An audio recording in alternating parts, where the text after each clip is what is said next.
I'm Steve Peters with PHNX, and it's time for another edition of Walkin and Talkin. Today I've got Coyote forward Lawson Crouse, and we're going to get right to it, Crouser.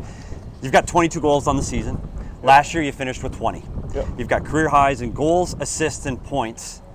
What has been the biggest difference in your offensive output? What has helped you create all this offense? To be honest, I think obviously last year I kind of had a breakout year. And it was more so coming with the opportunity that I got. So, last year I really proved to myself what I could do, and at that point I wanted to take it a step further. So, just the continued opportunity that I've been getting each and every game, and obviously playing with Maccelli and McBain now.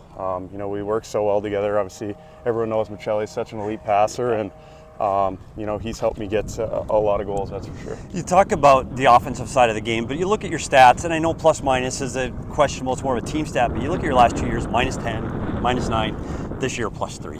Yeah. You're becoming more of a 200-foot complete hockey player. Have you made a conscious effort on the defensive side of the puck from the blue line in? Yeah, we take pride in that. Our line especially. Celli, I, and Boehner, obviously those two guys are up for contracts. So, obviously we're trying to do whatever we can to be on the right side of the game. And, plus minus is one of those stats where it's, kind of a silent killer if it's bad. So, we're very cautious. Obviously, Boehner's such a reliable player for us, playing the middle, and, we try and do whatever we can. You talk about McBain, and you look at most of the season you played with Minnesota native Nick Bugstead in the middle of the ice, and now you put Jack McBain, he jumps right in there, and you guys don't miss a beat offensively. Like, you're still putting up numbers.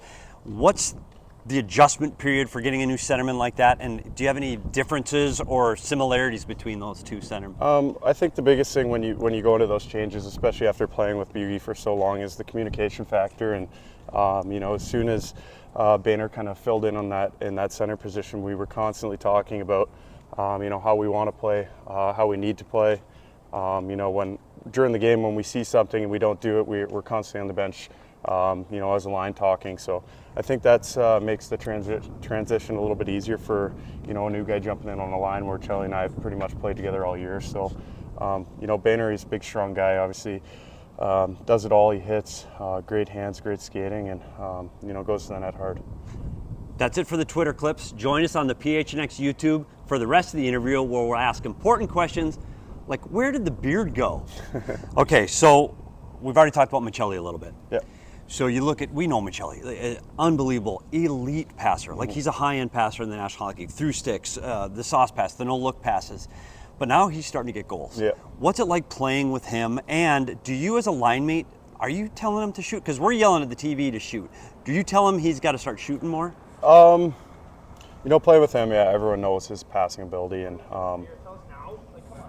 hey, boys. What's up, guys? Work. You guys got anything? Yeah, so I don't know.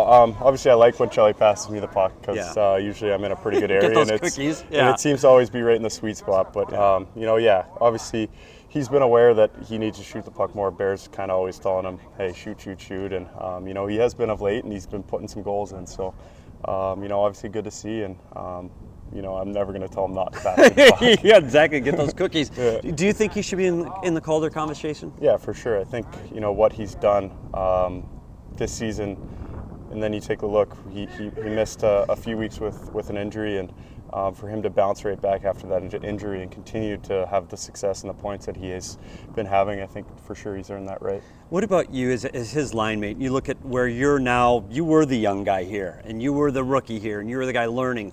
But now you're that middle core that's helping these young guys. Do you think that's helped him too? Or do you see that role in the locker room, that now I'm a leader of these kids? Yeah, for sure. And, I try my best to, give input to, obviously, Celli a lot, because, he plays a unique game. Obviously, he wants to hold on to pucks a lot.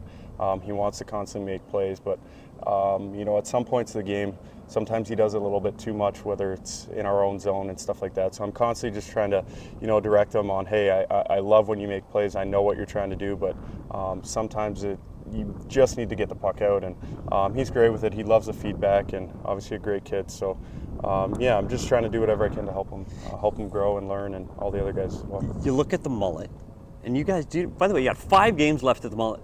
Did you know that you guys are, if you can get 3 out of 5, that you will be third all time since the team has moved to the desert in home wins? I didn't know that. I knew we had So a why? really good Why the record Mullett? there. Like what is so special about playing in the Mullett? Let's Why ask the Peter. Mullett Magic? Peter, what do you think? And then ices us. That is quiet confidence right there. I don't know. I think, for us, obviously having the atmosphere that we weren't really used to the past few years in Glendale, and nothing against Glendale, but obviously with the crowds, here, 4,500, whatever it is, when you get that atmosphere, it gives you an extra spark, and probably partially it catches some teams that are coming in a little bit off guard, and we're not blind to that fact, but we've kind of created this atmosphere where it's it's a tough rink to come in and play in, and ultimately that's what you want at a home rink. You talk about the coach here and the atmosphere he's built, and Coach Tourigny, what he's been able to do.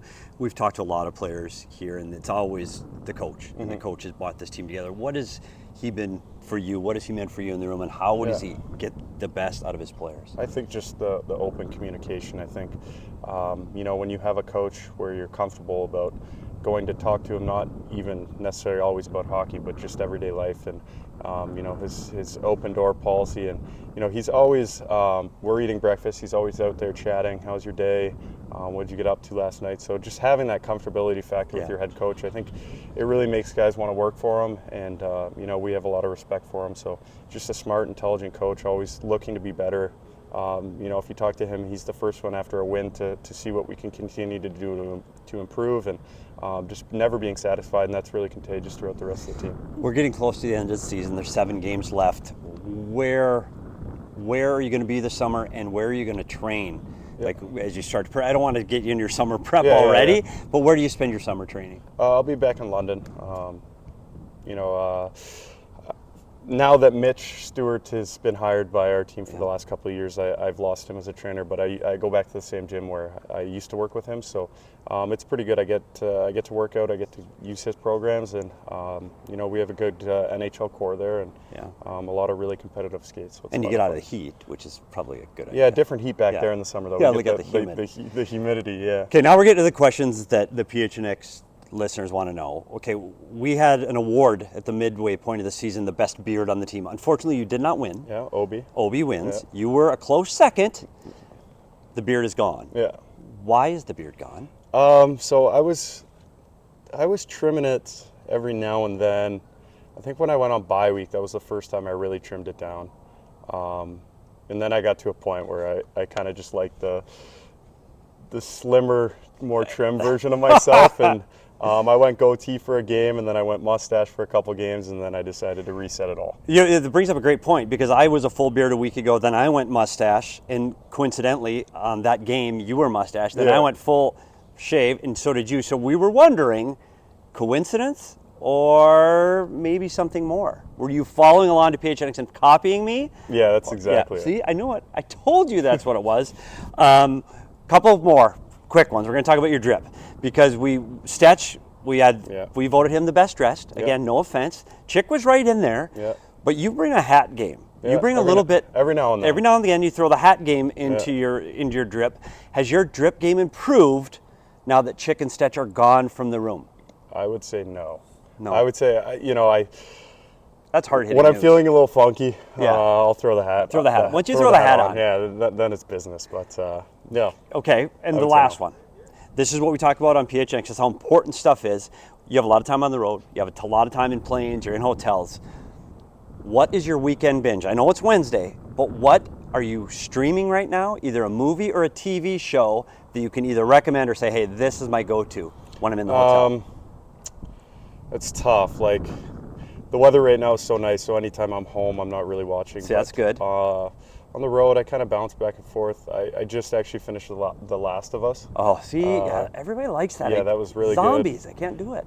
Some of my go-tos, like The Office. I like Family Guy every now and then. Light, quick, at funny. night, trying to fall asleep, stuff like that. Yeah, so. So that's I most get recent, that. The Last of Us. See, these guys are coming. It's more shuttling. That's it for Lawson Crouse today. Thanks for joining us on another edition of Walkin and Talkin. I'm Steve Peters. You can always see us after every Coyote game on the PHNX YouTube channel. We'll see you this Friday after the Dallas game.